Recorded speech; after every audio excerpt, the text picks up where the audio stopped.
Neverness to Everness is one of my most anticipated upcoming titles, blending open world exploration, high-speed racing, action-packed combat, and a diverse cast of anime-inspired characters, all set within a vibrant urban environment. This game is often dubbed the GTA of gacha games, and with it, NTA breaks away from the traditional fantasy gacha mold seen in titles like Wuthering Waves or even Genshin Impact, offering a modern cityscape filled with sleek, customizable vehicles and all sorts of possibilities. The game also shows what seems to truly be a wild and unique experience, showcasing characters as they speed through city streets, leap across rivers, run up buildings, and even drive underwater. But sincerely, this trailer was one that burst with energy, giving players a glimpse of the chaos, charm, and creativity that they can expect in this visually stunning adventure. That said, today I'd like to break down and talk about some of these standout moments and cool little details I spotted in the trailer. So without further ado, let's jump right in. The first thing I want to talk about is at roughly 4 seconds into the trailer, and this is the overall urban setting and kind of location that we are being introduced to as of the start of Neverness to Everness. Now, in terms of this, I think it is a very different environment and one that I think a lot of people will definitely enjoy, especially as we haven't seen this nearly as much as of late.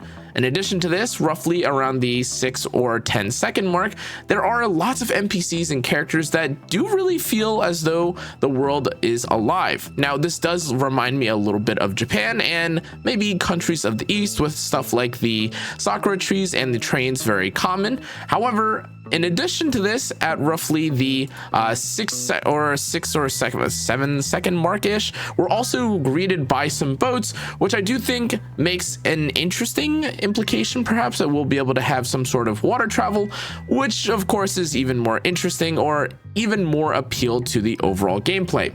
Once we get to the 13 second mark, we're also introduced to another building with some red floating things around it. As you can see here in the background, this is likely a main conflict or a main issue that we'll have to overcome.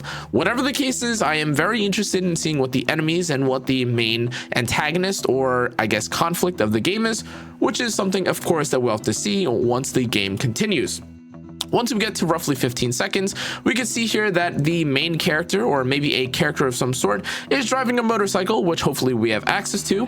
But in addition to this, we also see other NPCs interacting with each other, which is pretty cool. Honestly, I'd also take photos next to a car like this. That said, once we get to the roughly 17 second mark, aside from the sports car, which supposedly were already confirmed to be a sort of car that we can drive, the lighting in general and the transition towards this lighting at roughly 20 seconds is pretty cool. As you can see that it's not always daytime or always nighttime, and there are some in-betweens with a late evening afternoon lighting being showcased here. Now, in addition to this, at roughly the 23 second mark, we are also introduced to some new characters, or characters that will be introduced to in the game. Nanali and Sakiri, these are apparently old characters already shown, are currently running across a building, and they are quite adorable in whatever mischiefs or activities that they're going up with or they're creating. In addition to this, there are some creatures or animals that are I guess basically paired or showcased alongside them, which may indicate or signal that we may have pets in the future. I'm not sure for right now. In addition to this, once we reach roughly the 34 second mark, we are also introduced to a flying creature, which in this case may be another pet, as was previously mentioned. It could also be just an NPC, or maybe a companion that introduces new tips or tricks for us in general. But then we are shown a Las Vegas-esque sphere, which is pretty cool, with a few symbols or characters being broadcast from the top, which maybe these characters are playable, maybe they aren't. We can't tell for now, but it is an exciting proposition or a exciting implication. Now, with the flying animal, as you can see, she, or the flying animal, inevitably transforms into a character already teased or known as the Ice Cream Girl. In truth, I do like her design, and she is honestly pretty cute. That said, of course, she's in front of vending machines, and we're not introduced to too much regarding her and her kit in general. However, I do want to say that one of the more interesting concepts with this character is basically how cute her overall visual is, with her being half split between white and black. And honestly, I hope that we'll hear more about this character in general, but for now, we'll hold off on that. Once we roughly, I guess, venture to the 52-second mark, we see another character, likely known as Zero, or maybe the main character in this case, being male. Who knows if we'll have both the male and female in this case. As far as I can tell right now, this is just a character that continuously shows up throughout the trailer. And with this, once we get to the 55-second mark, we actually see, I guess, the female version of the character we had just seen previously. And this is a bit of a clue, or my suspicion, I guess, specifically regarding the characters. And we're also re-shown Mint once again, who of course is one of the faces of Neverness to Everness. Now, in addition to this, we get to see a bit of the action, her being chased, and I guess us in general being chased with a very goofy looking car, which is something that I am very captivated and interested by. But then once we go to roughly the 1 minute and 10-second mark, we are then introduced to more underwater-esque tracks. Now, although this is quote-unquote underwater driving, of course this is through a tunnel, and I am interested to see if this will be something where we can actually drive in water as opposed to just driving through water, if that makes sense. But there are also two unnamed but already shown characters also driving the motorcycles, which I think is honestly also something to be excited about. In truth, there are so many things that are being showcased in this trailer that I don't quite have the name for all of them, but I'm extremely intrigued by. But then we are once again shown a new character at the 1 minute and 21-second mark, who I guess in this case also kind of, I guess, might look similar to a more Raiden Shogun or Acheron type character, if you're familiar with those from the Hoyoverse side of the Gacha Sphere. Overall, though, I'm a very big fan of them, I should say. Now, as we get to the 1 minute and 27-second mark, we're also shown another kind of crazy yandere type character, or maybe just a psychopath, who knows.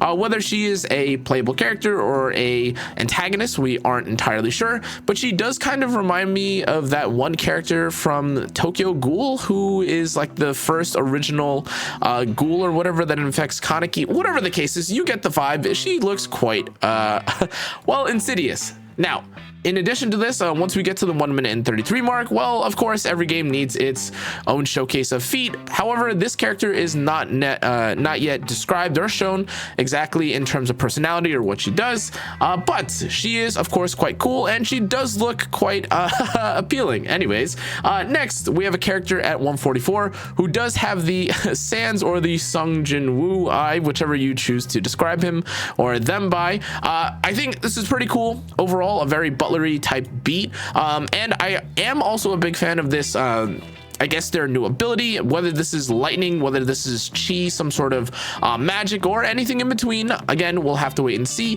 but even the environment that we're seeing here is quite unique. Instead of the peaceful environment or one of the original temple locations that we'd seen earlier, this is an underground seeming location with stuff like the subway car flying and paper and things around all floating nearby.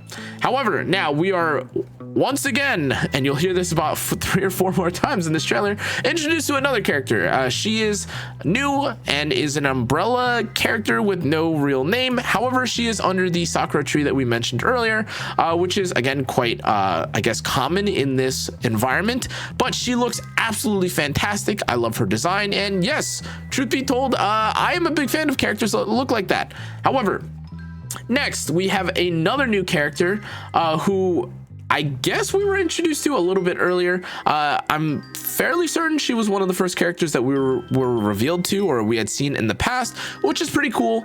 But then we were introduced to another no-name male character. Unfortunately, again, I wish I had a better descriptor for some of these characters, but they look pretty cool. He's another white hair beauty, and of course, he looks really insane. He is kind of like a don't look at me, don't touch me, I blow everything up, which is, well, that's kind of badass. But in addition to this, once we get to the 2:10 mark, we're introduced to more cars and them drifting, and if you couldn't tell, more of an initial D reference, which is just the very traditional or popular Japanese racing cars from the 80s and 90s, which looks really cool, especially if this is something we'll have access to. Then, and apologies because this is really a jam-packed trailer, we get to some sort of roller kind of thing going on, an ice cream girl showing her power, and she again throws vans and, well, I don't know, explodes everything. She appears to have some sort of identity crisis, or she's fighting against another character. Who knows at this point, because the trailer again is very action packed, and I am pretty curious about what exactly it is she does, whether it is she is only in charge of or can command buses, or if she can command anything in her environment. I think is quite interesting. But then once we get to the roughly 2:24 part of the trailer, we're introduced to a lot of well, already nameless characters, but also part of the concert. Now, in addition to this new character that we're seeing right now does donuts on her bike, which also looks pretty cool, but we only see her for like roughly what is it, I think literally 2 seconds. Now again, it is more of just a sneak peek, but then we're introduced once again to the more, I guess, traditional Sakura samurai type character that we had seen earlier, in addition to, well, of course, a new enemy. Their animation looks pretty cool, and as we see more of the concert, it looks like we're playing part of it. I don't know if this is something that'll be pivotal to the story, but then we're also shown once again the white-haired male character also being a badass. We see tiny bits and pieces here of combat as well with other enemies, which again looks cool, but of course, given that we don't have too much information about how this will pan out in terms of combat, all we can do is kind of, well, have our jaw drop at how cool or how interesting the characters look. But then that's honestly about all that the trailer has, with the final teaser or kind of showcase here with a couple of the characters that we've met, including well, one of the earlier revealed characters from before. But in addition to this, we have somewhat of a boss character that is looking, I guess, quite angry or condescendingly, or looks a bit intimidating in terms of their size and their stature, but likely this is just going to be a boss or villain for the story. Now, in terms of this, the rest of the little art and the description from the video is just them announcing the containment test with signups starting now. And honestly, guys, it is a great time now on that topic to register for the beta. Now, to be clear, this video is not sponsored, but I am pretty excited to see what's going on with Neverness to Everness, and I hope you guys are interested or learned something from today's video too. Just in case you're curious though, all you have to do to register for the beta is go to the NTE main page link here, which I'll probably include in the description or the comment section. You pre-register with your email, choose your platform, verify your registered email with the verification code, and then once pre-registered, you'll click on join beta, fill up a survey with your information, and then good luck, and hopefully you receive access through your email. Anyways, guys, that's gonna be it for today's video. Thanks again for watching. I'll see you on the next one. Stay safe, stay healthy. Good night.